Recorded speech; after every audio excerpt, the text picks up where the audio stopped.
তো সুন্দর বাগানে আসছিলাম, ছোট্ট একটা লাইভ করলাম, ভালোই লাগলো, দেখতে খুবই ভালো লাগলো। বাগানটা খুবই সুন্দর আসলে।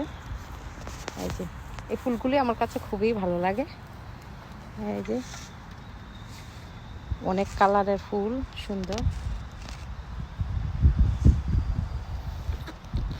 তো রোদটা খুবই কড়া, তো সেই জন্য আর হাঁটবো না, দেরি করবো না, চলে যাব এখন। তো দেখতে খুবই ভালো লাগে। ফুলের কোনো গ্রান নেই, আমি আগে বলেছি, সব সময় বলবো, ফুলের কোনো গ্রান নেই। নেদারল্যান্ডের ফুলের কোনো গ্রান নেই, শুধু মাঝে মধ্যে আসে, মাঝে মধ্যে থাকে, মাঝে মধ্যে গ্রান আসেই আছে। তো বাগানটা খুবই সুন্দর, সবজি হতে আরম্ভ করে ফ্রুট, ফুল সব কিছুই আছে এখানে। তো রোদটা খুবই কড়া, আর আমি সানগ্লাস আনতে ভুলে গেছি, তো সেজন্য আর বেশি ইয়ে করবো না। So everyone, nice nice.